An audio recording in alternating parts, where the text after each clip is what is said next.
Bismillahirrahmanirrahim. Ya Habib, saya mau bertanya tentang masalah sekarang ini sudah sangat mendekati sekali dengan akhir zaman dan banyak sekali tanda-tandanya seperti ketidakstabilan daripada cuaca yang sangat panas sekali.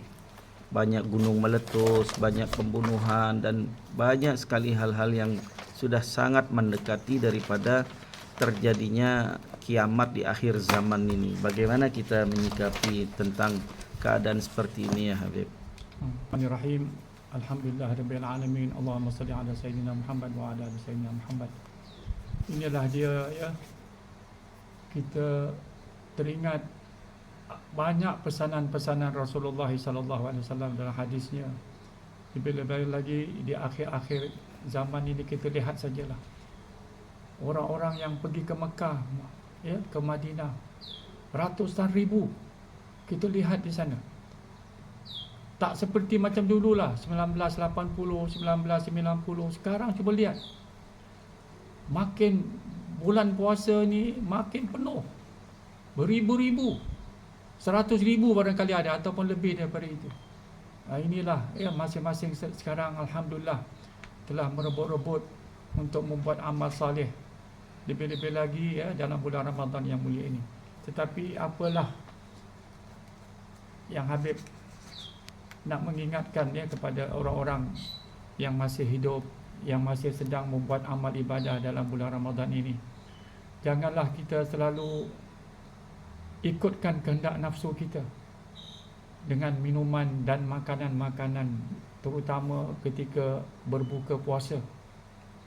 Banyak yang kita dengar di sana sini, banyak pembaziran, banyak nasi yang berharga mahal dengan kambingnya, dengan makanan-makanan yang indah, dengan sedapnya, akhirnya dibuang kerana tidak dapat dimakan, terlalu banyak sangat. Jadi kita ingatlah ya, dalam bulan Ramadan ini bukanlah pesta makanan yang kita hidupkan terlalu sangat. Bukan kita larang kepada orang-orang peniaga-peniaga. Mereka membuat cukup makanan-makanan, hidangan-hidangan, kuih-muih dan minuman-minuman bermacam-macam warna, berwarna macam color, sampai kadang-kadang ya menjadi berat tubuh badan kita. Perhatikanlah ya, walhal Rasulullah sallallahu alaihi wasallam telah mengingatkan cukup. Bukanlah bulan puasa ini untuk menyusahkan umatnya. Rasulullah tidak mahu begitu. Allah mahu kan selalu apa? Cuba ingat firman Allah Subhanahu wa taala. Kehendak Allah Taala tu semuanya mudah. Yuridullah bikumul yusra wala yuridu bikumul usra. Tuhan mahukan apa juga kita dalam melakukan amal-amal ibadah. Ambil yang mudah, jangan keterlaluan. Biar sedikit pun tapi kita beramal dengan sempurna. Jangan ikutkan ya, kadang-kadang kita bilang ini bulan puasa, bulan Ramadan, kita nak buat sampai tak tidur, sampai jadi sakit. Itu tidak boleh. Kita mesti buat peraturan diri kita. Ya, kita mesti ada masa rehat kita. Kita masa beribadah pun tidak terus saja ibadah. Tuhan pun tak mahu begitu. Tuhan mahu kita ada sistem sikit ya. Kita sistem jaga badan kita, jaga fikiran kita, dan jaga waktu tidur kita. Kerana itulah tidur yang sangat nikmat ya. Kalau orang tak dapat tidur macam mana? Tidur setengah jam, tidur 1 jam, macam mana nak ibadah? Takut jatuh, takut pitam, takut pingsan, macam-macam boleh terjadi. Jadi kita adakan peraturan dalam bulan Ramadan ini, biar macam mana pun kita nak beribadah, boleh, kita boleh baca Quran. Kita boleh baca sebanyak-banyak Quran, 1 jam, 2 jam, ikut. Tapi kita mesti ada masa rehat kita, dan untuk kita beribadah kepada Allah Subhanahu wa taala. Begitu juga ya, imam-imam hadis seperti imam-imam orang ahli-ahli sufi, ya, mereka buat ibadah. Mereka meninggalkan ya anak-anak mereka, isteri mereka, mereka duduk sendiri dalam satu bilik gitu sendiri, berkhalwah, maknanya duduk bersama-sama dengan Allah Taala. Mereka tak mau campur-campur orang. Dalam setengah jam, dalam 1 jam gitu. Ini masing-masing ya, ini contoh-contoh orang-orang saleh, orang-orang yang berilmu, orang-orang yang beriman, yang betul-betul sayang kepada Allah Subhanahu Wa Taala. Mereka mendekatkan diri mereka dengan Allah one by one gitu. Tak mau orang lain campur-campur. Dia adakan bilik kecil gitu sendiri, dia bercakap dengan Allah Subhanahu Wa Taala, dia beramal, dia berwirid, dia membaca segala ya nama-nama Allah, nama Allah, doa, nama-nama asma Allahul Husna, semua dia baca, dia ingat, kerana dia mau mendekati dirinya kepada Allah Subhanahu Wa Taala.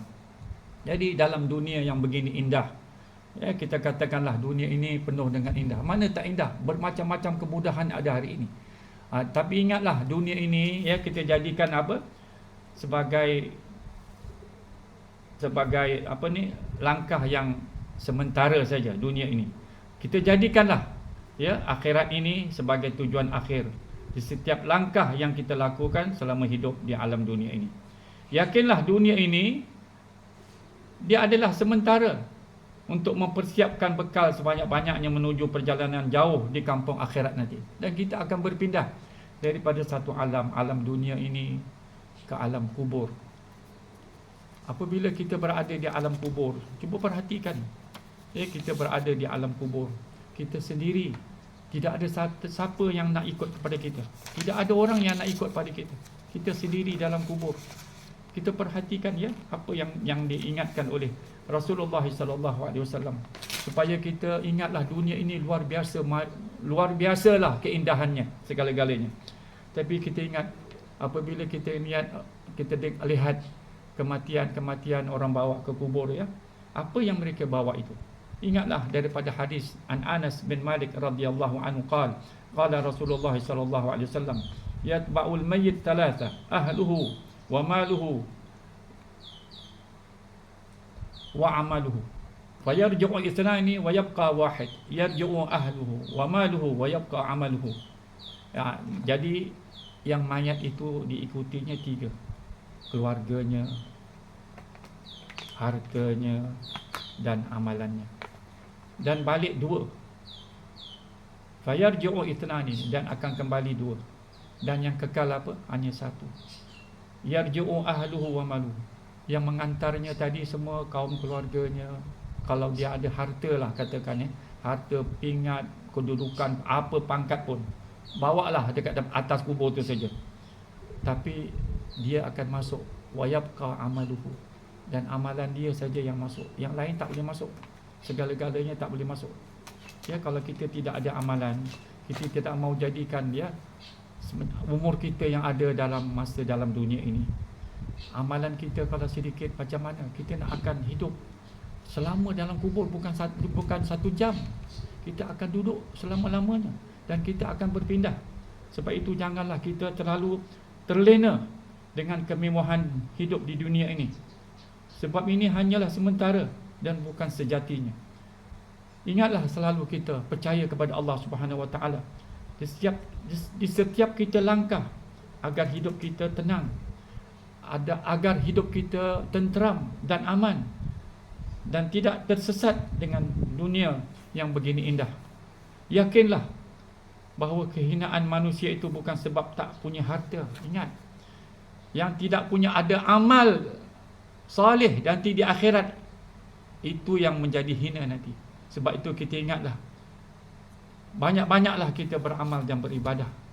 Ya, kita ingatlah apa yang dipesankan oleh Rasulullah sallallahu alaihi wasallam di dalam hadisnya, barang siapa menjadikan dunia ini tujuan akhirnya, Allah Ta'ala akan jadikan semua urusannya akan menjadi tercerai-berai. Nanti di hadapan matanya selalu dalam gelap, dan tidak diberikan padanya bahagian dari dunia kecuali sebatas apa yang telah ditetapkan oleh Allah Ta'ala baginya. Tetapi sesiapa yang mengutamakan akhirat menjadi tujuan akhirnya, Allah Ta'ala akan himpunkan semua urusannya, segala urusan-urusannya akan menjadi mudah. Kekayaan ada dalam hatinya, dan dunia ini menantanginya begitu saja dengan semudah-mudahnya. Itulah dia ya pesanan daripada hadis Rasulullah SAW.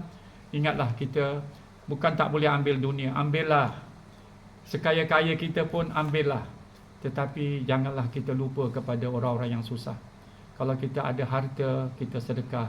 Kita ada harta, kita zakat. Kita ada harta, kita tolong orang, tidak menjadi rugi. Allah Ta'ala telah berjanji dalam Al-Quran, Tuhan akan bayar balik apa kerugian yang kita beri kepada orang. Apa-apa jua sedekah, apa-apa jua pertolongan, Allah Ta'ala akan bayar balik, ya, dalam cash nanti di hari akhirat. Tuhan akan bayar balik segala kata orang lah, kita dalam kesusahan, kita tolong orang, kononnya kita menjadi susah pula, kita menjadi ini, menjadi apa. Tapi ingat Allah Ta'ala tidak akan menjadikan kita itu orang miskin. Makin kita tolong orang, kita jatuh miskin. Tidak. Kita jatuh hina. Tidak. Allah Ta'ala telah ceritakan, dan dalam firman-Nya dalam Al-Quran semua ada. Wa ma anfaqtum min syai'in fahuwa yukhlifuhu. Apa-apa yang kita berikan, apa-apa yang kita sedekahkan daripada sesuatu, daripada yang kita ada, insya-Allah fahuwa yukhlifuhu. Tuhan itu akan bayar balik. Tuhan tidak akan sia-siakan segala pemberian kita. Itu ingatlah, ya, kita dalam dunia ini, selagi Allah Ta'ala berkatkan umur kita, kita selalu, ya, minta dengan Allah Ta'ala, ya, dalam doa lah. Selalu doa yang kita dengar dalam bahasa Arab ini, Ustaz melayukanlah doanya, supaya kita selalu jadikanlah doa ini kebaikan untuk kita. Ya Allah, jadikanlah sebaik-baik umur kami hingga akhirnya, dan sebaik-baik perbuatan kami hingga kesudahannya, dan sebaik-baik masa kami hingga menjumpaimu, ya Allah, ya Rabbal Alamin. Selalu kita mintalah doa itu, ya Allah, jadikanlah sebaik-baik umur kami ini hingga akhirnya. Kita minta 3 kali, kita baca dengan Tuhan, ya Allah, jadikanlah sebaik-baik umur kami ini hingga akhirnya, dan sebaik-baiknya perbuatan kami hingga kesudahannya, dan sebaik-baik masa kami hingga menjumpaimu, hingga bertemu denganmu, ya Allah, ya Rabbal Alamin. Ya Allah, ya Rahman, ya Rahim, jadikanlah akhir perjalanan hidup kami ini dalam keadaan husnul khatimah. Amin ya Rabbal Alamin. Wa sallallahu ala sayyidina Muhammadin wa ala alihi wa sahbihi wasallam. Walhamdulillahirabbil alamin. Sekian, wassalam.